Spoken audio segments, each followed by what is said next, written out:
사랑의 하나님 아버지, 비가 오는 금요일 저녁 기도의 자리로 우리의 모든 발걸음을 인도하여 주심에 감사합니다. 한 주간을 또 잘 마무리하며 주의 말씀이 그리워서 또 주님과의 교제가 그리워서 이 자리에 나왔습니다. 말씀을 통하여서 주의 뜻을 잘 분별하게 하시고 우리가 마땅히 간구해야 될 바를 잘 알고 믿고 또 주님 앞에 아뢰일 수 있는 귀한 시간 될 수 있도록 주님 함께하여 주시옵소서. 이 자리에 또 11조로 또 감사헌금으로 주님 앞에 예물 드린 손길이 있습니다. 기억하여 주시고 더 풍성한 감사의 제목으로 채워 주시옵소서. 감사드리며 예수님의 이름으로 기도합니다. 아멘. 하나님의 말씀 마가복음 13장입니다.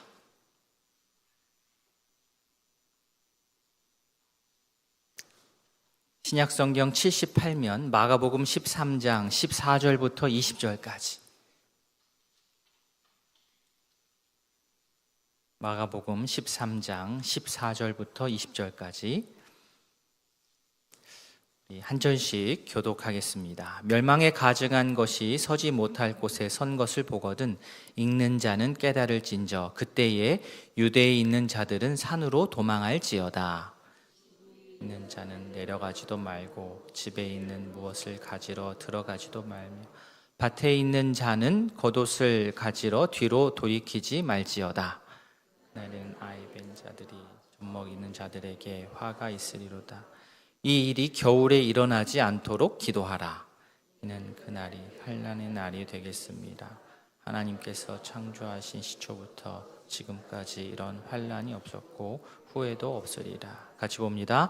만일 주께서 그 날들을 감하지 아니하셨더라면 모든 육체가 구원을 얻지 못할 것이거늘 자기가 택하신 자들을 위하여 그 날들을 감하셨느니라. 아멘. 우리가 살아가면서 위험한 상황이 예측이 되면 위험한 상황이 닥칠 것 같으면 어떻게 해야 됩니까?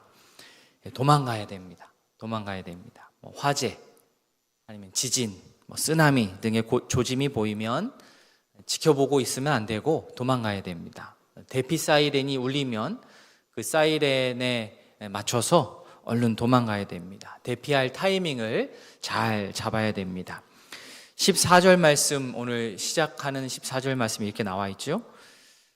멸망에 가증한 것이 서지 못할 곳에 선 것을 보거든 그때 도망해라.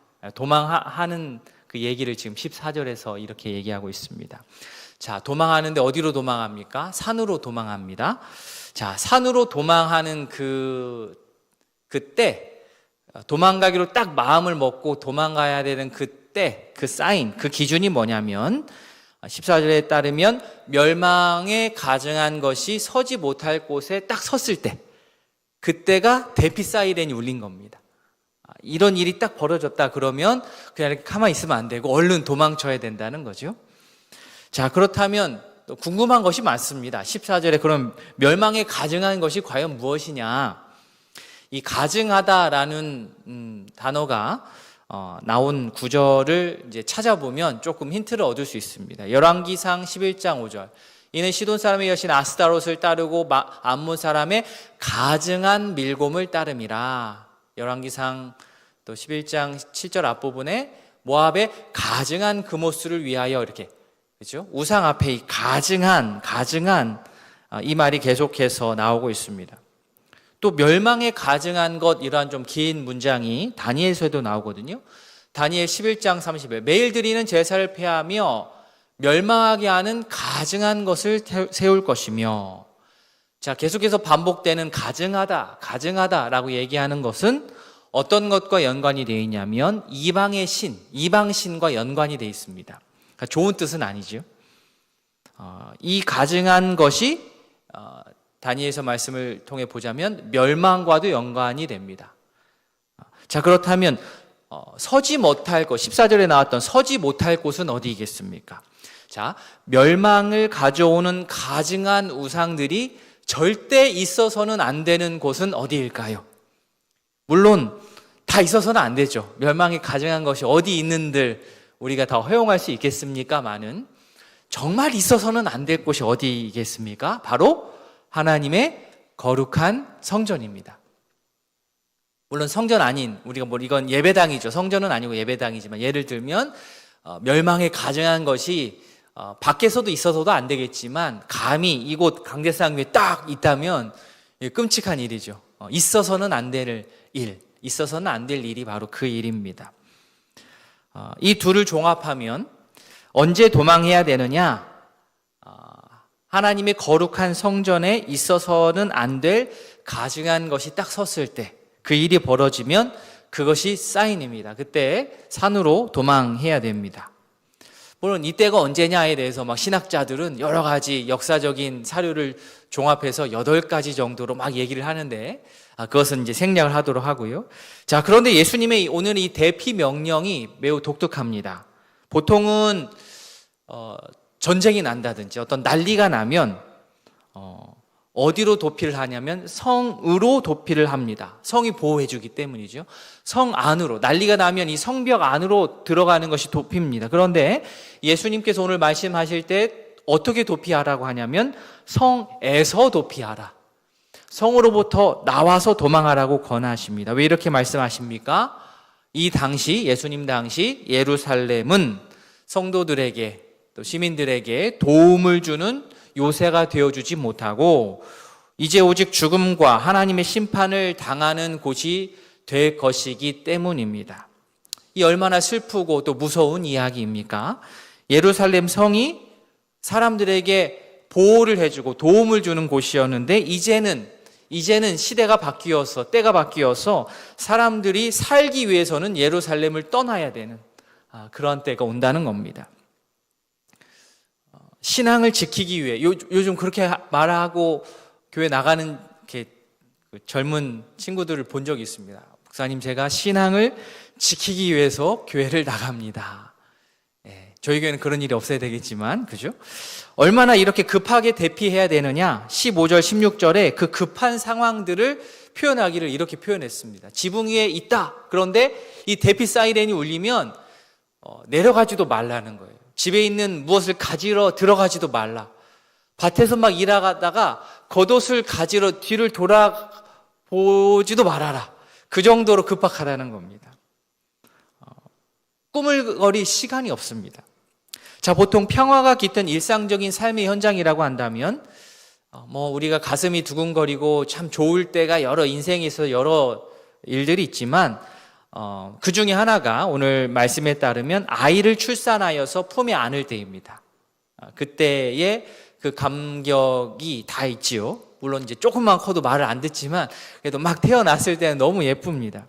그런데 본문에 나오는 그날에는 17절에 나오는 그날에는 여인이 아이를 임신하고 또 아이를 젖먹이는 것이 이게 평상시에는 너무나도 복된 일인데 이 마지막 때에는 오히려 후회스러운 날이 될 것이다.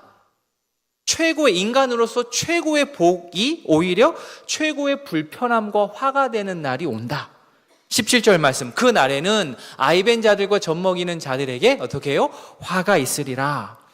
아마 이렇게 얘기하는 데에는 어떤 대피 사이렌이 났을 때, 공습 경보가 났을 때 홀 몸이면 도망가기가 쉬운데 이 젖먹이 아이가 있고 임신한 상태라면 빠르게 대피를 하지 못하기 때문에 아마 이러한 이야기가 나온 것으로 봅니다.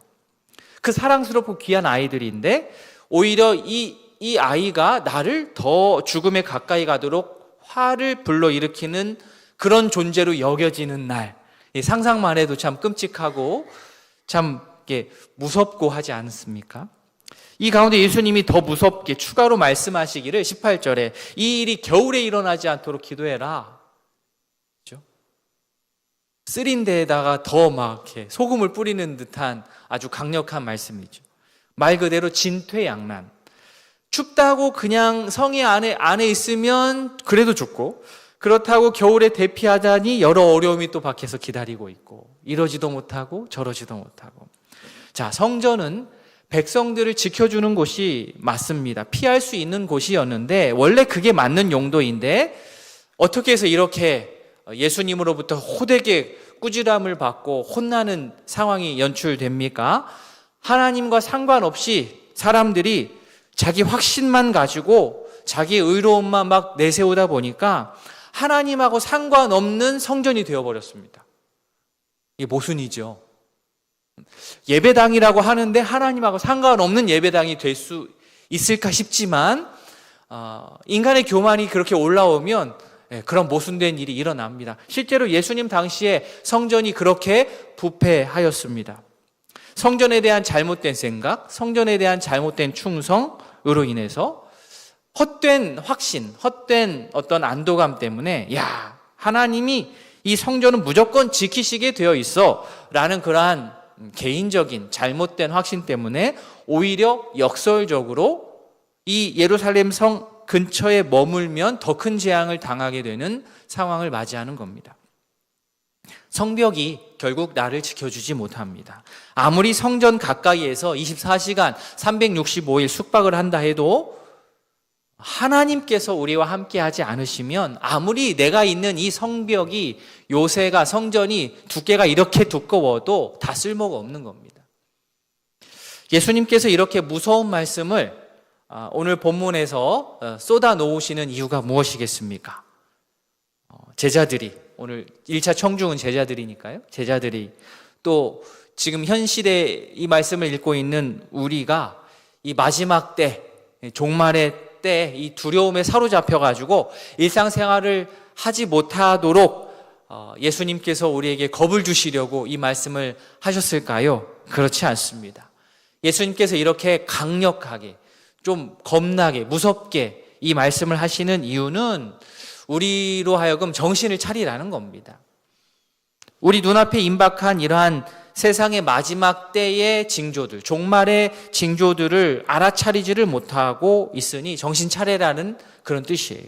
또 의도적으로 우리가 그 징조들이 있음에도 불구하고 심각하게 진지하게 받아들이지를 않으니까 더 세게 말씀하시는 겁니다. 우리는 왜 이 사인들을 무시합니까? 우리가 교만하기 때문에, 무지하기 때문에, 우리의 탐욕 때문에 그렇게 주님께서 주시는 사인을 계속 우리가 무시하고 또 알아차리지 못하다가는 정말로 큰 어려움을 당할 수 있습니다. 바라기는 예수님의 이 종말 교훈의 말씀을 우리가 귀 기울여서 듣고 또 멸망의 징조를 잘 분별해내서 막연하게 나도 모르는 사이 하나님이 아닌 어떠한 종교적인 외피들, 성벽이, 성전이 나를 지켜줄 것이라는 잘못된 확신 가운데 우리가 쓰러지지 않도록, 죽어가지 않도록 말씀과 기도를 통해서 우리가 올바로 깨어 있을 수 있는 주의 백성들 다 되기를 진심으로 소망합니다. 아멘.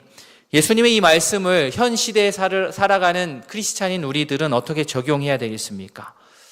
먼저는 오늘 본문에서 이 당시에 부패했던 성전을 비판했다고 해서 우리가 이 교회를 가볍게 여기면 안 되죠. 성도는 교회 공동체를 소중히 여기고 우리 교회 공동체에 잘 속해 있어야 됩니다. 그것이 첫 번째입니다. 교회가 건강할 수 있도록 내 개별적인 나, 교회인 내가 먼저 건강을 유지해야 됩니다. 그런데 오늘 본문에 나오듯 막연하게 교회라는 어떠한 그 틀이 나를 자동으로 지켜줄 것으로 안일하게 생각해서는 안 됩니다. 교회를 우리가 함께 이루되 누구에게나 의존적이지 않고 주체적으로 신앙생활을 해 나아가는 것이 우리가 살 수 있는 방법이요, 우이동교회가 살아날 수 있는 방법입니다. 자, 그날에는요, 사람들이 필사적으로 달려가서 도망하는데요, 이렇게 막 난리가 나서 한쪽에서 막 빨리 도망하는데 다른 한쪽에서는 다른 해결책을 제시한다고 나서는 존재들이 있답니다. 그들이 누구냐? 바로 거짓 선생들입니다. 21절, 우리가 20절까지 읽었는데 좀 한 절 더 가면, 그때 어떤 사람이 너희에게 말하되 보라, 그리스도가 여기 있다, 보라, 저기 있다 하는데 어떻게 예수님 말씀하시죠? 믿지 말아라. 세상이 막 난리가 나고 막 혼란스러울 때가, 이 종말의 때가 오면 또 하나의 특징이 있는데 거짓 선생들이 옆에서 거짓말을 할 것이다. 그리스도라고 자처하는 사람도 잘못이고 또 그 잘못된 거짓 선지자에게 사람을 이끄는 사람도 잘못입니다. 이단 사이비들이 대학생 새내기들을 신입생으로 타겟해가지고 자기 나름대로 그들도 되게 열심히 준비합니다. 나름 기도도 열심히 하고 준비도 많이 해요. 사이비들도 기도 많이 하더라고요. 고3 때 왜 그들이 고3 아이들 막 대학 들어가는 친구들을 포섭하려고 합니까? 고3 때까지 꾹 누르면서 공부만 했던 친구들이 이제 사춘기도 우리나라 친구들은 다 뒤로 미룬다 하지 않습니까? 이제 부모로부터 독립한다고 대학 1학년이 됐는데 이게 말처럼 맘먹는다고 그냥 되는 게 아니죠. 낯설고 불안하고 힘겹고 그렇게 막 흔들흔들하는 신입생들에게 가서 이 사이비 단체들이 이단들이 가서 마음을 사로잡아서 보라 그리스도가 여기 있다 이러면은 그냥 흔들흔들하는 거예요. 실제로 많은 대학 신입생 아이들이 이 거짓 선생들에게 마음이 흔들리는 경우가 정말로 많습니다. 우리 교회 책임도 있는 거죠. 오늘 본문에서 대조가 나옵니다. 자, 사람들은 필사적으로 달아나는데 그 와중에 거짓 선생들이 나타나서 손쉬운 해결책을 알려준다면서 신자들이라고 하면 주된 가업으로 살아야 될 마지막 때의 성도의 주된 가업이라고 할 수 있는 것, 참고 견디는 그 일을 하지 않도록 손을 놓도록 꼬드겨요. 누군들 고생하고 싶겠습니까? 그죠? 누군들 참고 견디고 싶겠습니까? 그런데 필요하면 해야 되는데 마지막 때의 성도가 가져야 될 그러한 신앙의 자세인데 그거 필요 없다라고 꼬드기는 거예요. 22절 거짓 그리스도들과 거짓 선지자들이 일어나서 이적과 기사를 행하여 할 수만 있으면 택하신 자들을 미혹하려 하리라. 세상에 공짜가 없다는 것을 알면서도 속는 게 저희고요. 세상에 쉬운 것 하나 없다는 것을 알면서도 그 쉬운 것이 있을 거라고 속는 게 저희입니다. 22절에서 할 수만 있으면 미혹하려 한다. 주님을 따르기 위해 애쓰는 것 이상으로 거짓 그리스도들, 거짓 선지자들도 할 수만 있다면 성도들을 자기 쪽으로 끌어들이려고 하는 일들이 벌어진다는 겁니다. 언제요? 종말의 때에, 마지막 때에. 22절에 이적과 기사를 다른 현대적인 번역에서는 대단한 이력, 현란한 업적이라고 번역했습니다. 대단한 이력과 현란한 업적에 요즘 사람들은 더 현혹이 되죠. 우리가 주목하고 붙들어야 하는 것은 이적과 기사같이 어떤 눈에 보이는 현상이 아니라 우리에게 주어진 확실하고도 명확한 하나님의 완전한 계시인 성경을 붙드는 것이 종말의 시대를 살아가는, 지혜롭게 살아가는 성도의 삶인 것을 우리가 꼭 기억하기를 바랍니다. 아멘. 성경이 먼저 있어야, 성경을 우리가 기준으로 잡고 있어야 우리 눈앞에 이적과 기사가 펼쳐진다 할지라도 판단하고 또 알아차릴 수 있는 것이지요. 그래서 예수님 우리에게 조심하라고 외치십니다. 23절 같이 한번 읽겠습니다. 너희는 삼가라 내가 모든 일을 너희에게 미리 말하였노라. 자, 주님이 1차로 말씀하신 너희가 누굽니까? 마가복음 13장 3절로 좀 올라가면 3절이요. 예수께서 감람산에서 성전을 마주하며 대해서 앉으셨을 때 이게 제자들을 놓고 성전에 대해서 얘기하다가 오늘 본문까지 온 겁니다.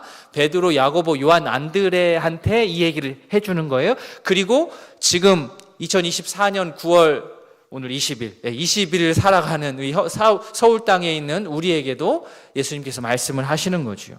삼가해야 된다. 조심해야 된다. 23절 말씀은 5절 말씀과 유사합니다. 이 두 구절이 이렇게 앞뒤로 이렇게 쌍을 이루어요. 5절 예수께서 이르시되 너희가 사람의 미혹을 맞지 않도록 어떻게 해요? 주의하라. 23절 너희는 어떻게 해요? 삼가라. 주의하라로 시작해서 삼가라로 끝납니다. 주의하라, 삼가라. 종말의 시대를 살아가는 우리가 가져야 될 신앙의 자세, 주의하는 것, 삼가는 것입니다. 말씀을 정리하겠습니다. 성도인 우리가 종말의 때를 잘 살 수 있도록 예수님께서 오늘 말씀을 통하여 저희에게 교훈하여 주셨습니다. 미리 말씀해 주셨습니다.